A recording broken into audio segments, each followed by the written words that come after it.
18 août 2022. Bonjour à toutes et à tous, bienvenue dans l'actualité en débat de ce jeudi. Dieu merci, il n'y a pas eu formation, donc ils sont avec moi, les deux doyens, Abbas Issaka, le directeur de publication du journal Le Mania Libéré, Tchaboré Bouraïma Eladj, il aime ton ajout Eladj, le directeur de publication du journal Le Messager. Je rappelle que les deux journaux sont dans les kiosques depuis hier au prix de 250 francs seulement, même si le prix du gaz butane a augmenté, même si le prix du camion a augmenté. Les prix au niveau des journaux restent les mêmes. On espère que ça ne va pas changer. Vous avez également l'application du Messager. Vous allez dans Play Store, vous téléchargez ça, ou dans Apple Store, vous téléchargez. Et puis, c'est bon. Vous avez toutes les informations traitées par le Messager en temps réel. Et là, salam alaikum. Wa alaikum salam wa rahmatullahi. Non, on continue en français, pardon. Ah non, à partir du moment où tu as lancé, il faut que je te réponde, sinon c'est pas normal. Ah d'accord. Oui, c'est ça. Donc c'est comme ça. C'est comme quand ça. Quand on lance, on doit... Je dois te répondre. Ah d'accord. Oui, oui. Donc on reprend. Salam alaikum. Wa alaikum salam wa rahmatullahi wa barakatuh. Comment ça va? Ça va bien, Anita? Non, ça va? La formation. Non, ça va, ça a été. Vous avez ramené de bonnes nouvelles. De très bonnes nouvelles. On va en parler tout à l'heure. Oui, merci à toi et puis merci également aux téléspectateurs. L'autre bonne nouvelle, je l'aurai... Non, après l'émission. Après l'émission. Même si tu veux, au cours de l'émission, on peut en parler, ça ne me dérange pas. Non, après l'émission. Donc, si tu permets, je vais quand même dire merci à cet auditeur et à toutes pardon. Oui, à ce téléspectateur qui, depuis l'extérieur, nous envoie des remarques. Je pense que c'est très intéressant. Il y a le confrère qui en parlait tout à l'heure hors micro, qui me disait comment les gens nous suivent depuis l'extérieur. Donc c'est encourageant, ça permet quand même à nous qui animons quand même ou bien qui participons à cette émission de nous améliorer et de continuer par apporter l'information comme il le faut. Merci à vous d'avoir accepté d'accompagner cette émission. C'est pas évident, beaucoup de personnes ont accepté au début, mais avec le temps, ils ont baissé les voix. Mais vous avez continué bien que... Nous, on a des intérêts. Par moment, je vous embête, mais vous êtes toujours... Non, on a des intérêts. Quel intérêt? Mais attends, tu es là. Non, c'est pour moi, c'est déjà fini. Il y a d'autres intérêts dans les coulisses. Je vais voir avec les filles de la télé pour informer en même temps le patron qu'il y a danger ici. Non, il n'y a pas de problème. Le patron va quand même donner son OK parce que ça là, c'est participer quand même au développement quand même de la communauté. Abbas, bonjour. Quand on parle d'intérêt, bonjour à toi, bonjour à tous. Abbas aime les intérêts. Non, mais tu veux quoi? Il faut saluer les téléspectateurs. C'est bon avec les intérêts. Salut tous les téléspectatrices et nos amis de la diaspora qui nous suivent en direct. Cela surtout, parce que dès qu'on met l'émission sur la plateforme... Ils nous font des remarques, ils ont fait des remarques, ils disent que c'est une bonne émission que nous animons. Il y a des amis qui m'ont envoyé, ils ont même fait des captures d'écran pour m'envoyer. Mais il dit qu'il faut qu'on améliore aussi la qualité des images. Ça, c'est le côté technique qu'on va... La technique va le faire. Non, s'il n'y a pas le matériel, attends, il faut qu'on en profite, on profite pour en parler. Parce que c'est l'occasion. C'est ça, les promoteurs sont là. Il y a des occasions plus sophistiquées. Les promoteurs sont là. Vous n'êtes que directrice et animatrice d'émission. Les promoteurs sont là pour qu'ils sachent que effectivement ce qu'ils ont mis en place, c'est une bonne chose, parce qu'à partir du moment où, depuis l'étranger, les gens nous suivent et ils font des remarques, c'est une bonne chose, mais il va falloir améliorer. Donc, chers promoteurs, si vous nous suivez... On a également besoin des partenaires. Voilà, des partenaires également. Non, attends, il faut qu'on appuie sur les promoteurs, parce que vous avez besoin du matériel. Vous en avez besoin, c'est très important. Et quand c'est comme ça, lorsque vous avez le matériel, je pense que par rapport au partenariat, je pense que c'est une lettre. Ça va se faire comme une lettre à la poste, sincèrement. Alors, merci à vous, merci à ces téléspectateurs-là qui nous suivent et ici et au-delà de nos frontières. Merci à vous. Je crois que les travaux sont en cours. D'ici à quelques mois, vous aurez de bonnes nouvelles. Comme d'habitude. Si Dieu le veut. Comme d'habitude. Oui. Ça a été toujours comme ça. Les travaux sont en cours et après on ne voit rien. C'est pas vrai, ne dis pas ça, s'il te plaît. Non. Quand on dit les travaux sont en cours, tu sais qu'après quelques mois, ça change un peu au moins. Vous savez que nous sommes dans une mondialisation et rien ne se cache. Il faut le dire. Vous nous avez dit ça il y a de cela un an. Et il n'y a pas eu de changement. Il n'y a pas eu de changement. Ah, non. Toi aussi. Attends, les micros, il faut savoir féliciter. Attends, les micros. On va parler d'autres choses. Ça coûte cher, hein. On va parler d'autres choses. Alors, je rappelle que la semaine dernière, vous étiez en formation. Tous les deux, lui, il a fait 2 formations dans la même semaine. Vous, c'est seulement une. Hein? Je n'ai même pas fait la formation. Vous n'avez pas fait la formation? Non, moi je n'étais pas. Ah, c'est lui plutôt qui a assisté à une formation. D'accord. Donc, vous avez quand même envoyé un représentant. Par rapport au terrorisme, la formation que les journalistes ont suivie. Non, je n'avais pas été invité. Peut-être qu'on a estimé que, comme je te l'ai dit, on a estimé que le journal en a eu les formations suffisamment. Vous n'avez pas été invité. Je n'avais pas été invité. Je pensais que vous étiez invité. Donc, non, je n'avais pas été. On s'adresse aux doyens en basse. Oui, hein. Et puis, ça, c'est pas bien. Hein. Non, c'est bien. Le Mania libéré qui est représenté à 2 formations la même semaine. Au même moment, le messager n'a suivi aucune. Non, il n'y a pas de problème. Ça, ici. L'espoir 47 n'a suivi aucune. Non, c'est pas la discrimination. Non, on ne va pas faire la discrimination. On ne va pas faire la jalousie. On ne va pas faire la jalousie. On ne va pas aller dans ce sens parce que le Mania libéré n'est pas représenté comme ça. On l'a représenté. L'organisation, l'OTM. Représentant de l'OTM. Ça veut dire que le Mania même n'était même pas invité. Le Mania n'était pas invité. Même en tant que représentant de l'OTM, votre journal n'était pas invité. Non, je n'étais pas invité, j'ai représenté. Il a représenté l'OTM. Donc ça veut dire que c'est l'OTM qui a été invité. Comme le président n'était pas. Oui, par rapport à cette formation. Alors, Abbas, en tant que représentant de l'OTM, je voudrais que vous reveniez un peu sur la lutte contre le terrorisme, la formation sur la lutte contre le terrorisme. Non, tout le monde prend cette formation maintenant, ce thème-là, à bas le corps pour sensibiliser les membres et puis l'ensemble des journalistes. C'est de faire de telle sorte que tu saches qu'est-ce qu'il faut dire en temps de terrorisme. Qu'est-ce qu'il faut écrire, quelle communication faut-il faire passer.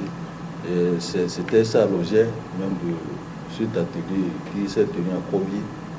Et les communicateurs étaient de bonne qualité, de bonne facture.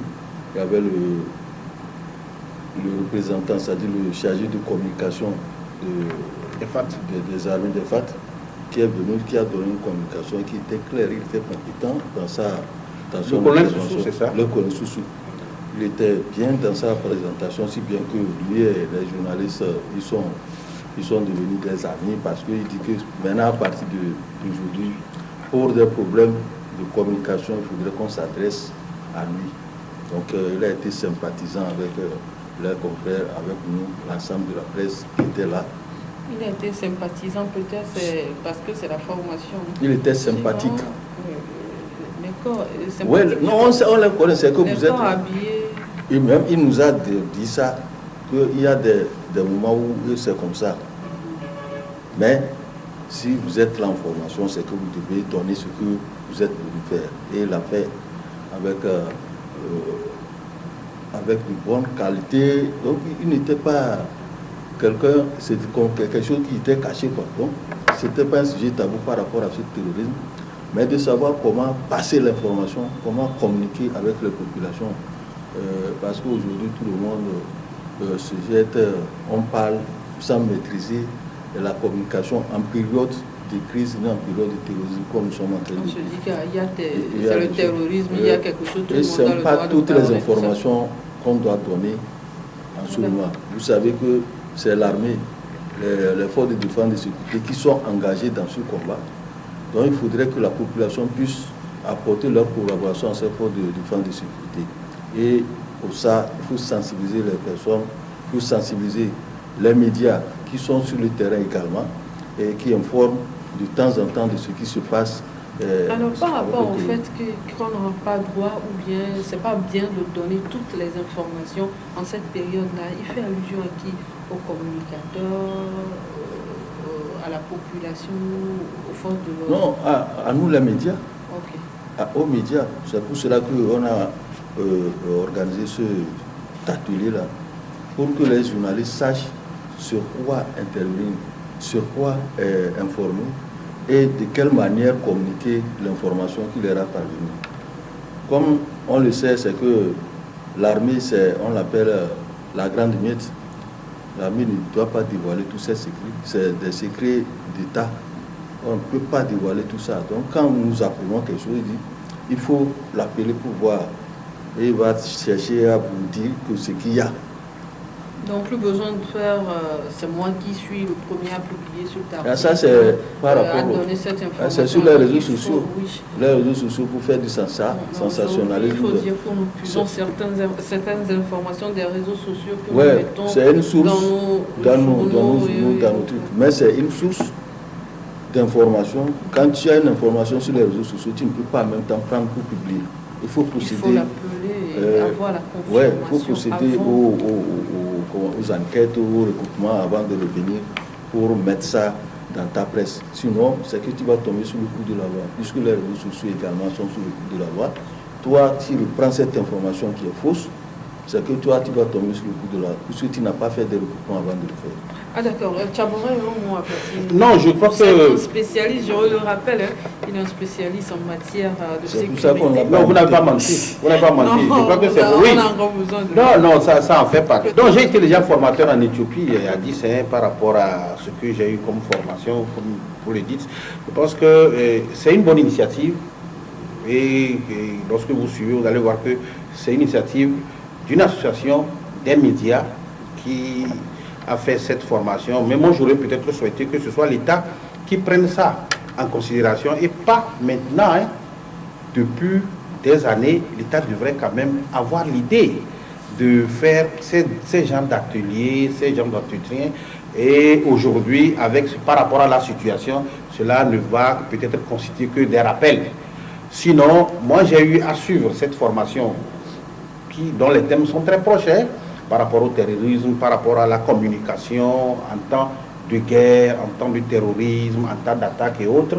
Je l'ai fait à Dakar par 2 fois de suite et c'est la commission de la CEDEAO qui avait organisé avec un institut de l'ISSS qui est basé en Afrique du Sud. Donc nous avons participé par 2 fois de suite en 2012 et nous avons quand même eu des diplômes par rapport à ça. Donc ça veut dire que je suis vraiment aguerri en ce qui concerne le thème, tout ce qui entoure la communication en période, en temps de guerre, en temps de terrorisme. Et moi, je pense que l'idée est très bonne. C'est ce que j'ai dit tantôt. Moi, j'aurais peut-être souhaité que ce soit en amont, que les gouvernants prennent ça en considération. Peut-être que ça leur a échappé. Nuit été, ce qui s'est passé aujourd'hui, je pense qu'on n'aurait pas peut-être allé dans ce sens. On ne serait pas allé dans ce sens. Mais Dakar n'avait pas attendu. Et la CEDEAO n'avait pas quand même attendu pour organiser de ce genre de formation. Et c'est bien que ces rappels, la manière dont il faut communiquer, le confrère l'a dit tout à l'heure. En fait, ce n'est pas toutes les images qu'il faudrait produire en temps dans les situations de terrorisme et autres. Et ce n'est pas toutes les informations qu'il faudrait donner. Parce que lorsque vous êtes au sein de la population, surtout nous les médias, et que vous avez envie de donner l'information, il ne faut pas donner l'information pour sommer encore la psychose au sein de la population. Ne donnons pas les informations également pour donner l'avantage à ceux qui sont en train d'attaquer la population. Et également, en tant qu'homme des médias, en principe, nous ne devons pas avoir un parti pris. Même ceux-là qui sont en train d'attaquer, ils ont peut-être les mobiles. Nous pouvons également servir de courroie, rentrer en discussion avec eux, faire des reportages avec eux. Ça va permettre également même à l'État d'avoir un certain nombre d'informations et de voir qu'est-ce qu'il faut faire. Parce que la plupart du temps, c'est ce qu'on nous a dit lors des formations, ceux qui revendiquent, ils ont des mobiles. Et peut-être l'État a besoin de connaître ces mobiles-là, voir si il ne peut pas résoudre ces problèmes et éviter les affrontements. Donc, nous sommes l'épicentre par rapport à ce qui se passe. Et je pense que avec la situation actuelle au nord, pour ne pas dire sur toute l'étendue du territoire, avec des attaques, nous avons un rôle central. Les informations que nous donnons, les images que nous donnons, comment procéder pour avoir ces informations, pour faire des recoupements, tout ça là, c'est ça que les confrères ont eu à relever là-bas. Et puis c'est intéressant par rapport aux communicateurs qui sont venus avec l'adhésion de la Grande Bullette qui a envoyé son chariot de communication aux réseaux sociaux pour exposer. Et puis n'oubliez pas, dans ces genres de périodes, il faut les comprendre, hein, et il y a ce qu'on appelle le secret défense. il y a ce qu'on appelle secret défense, c'est ce que Abbas disait tout à l'heure, ce n'est pas toutes les informations que les FDF doivent vous fournir, parce que quand elles se mettent à fournir ces informations, même si vous vous mettez en contact avec elles, elle ne peut pas vous fournir toutes les informations parce que ça peut peut-être déstabiliser leur plan d'attaque. Donc voilà ce que je pouvais dire par rapport à cette formation. Je pense que d'autres vont suivre et je pense que l'État également va mettre les moyens pour que les médias, pour que ceux qui ne sont pas formés soient formés. C'est très important parce qu'on est nombreux, beaucoup de journalistes ne sont pas formés, ils ne savent pas ce qu'il y a lieu de faire. Et également, il faut le dire, lorsque parfois on attribue les images et autres aux hommes de médias, ce n'est pas évident. Un citoyen lambda peut passer, parce qu'aujourd'hui tout le monde se prend comme étant journaliste, hein, avec les réseaux sociaux, il prend une image, il balance sur les réseaux sociaux, et après tout, si toi journaliste, tu ne sais pas, et tu te sers de ces images ou bien de ces informations, tu tombes sous le coup de la loi. Voilà, ce sont les petits rappels qu'il faut faire. Voilà, ce sont les petits rappels qu'il faut faire. C'est très important. Merci, merci à vous. La HAC aussi avait prévu organiser. Ça a été reporté. Ça a été reporté. Ça devait se passer les 16 et 17 derniers. Mais je crois que ce sera la semaine prochaine. Moi, ils ont dit qu'ils vont communiquer.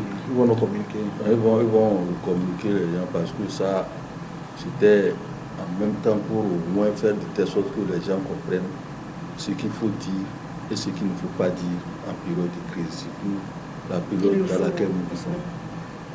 On se permet de dire n'importe quoi et ça peut aggraver la situation.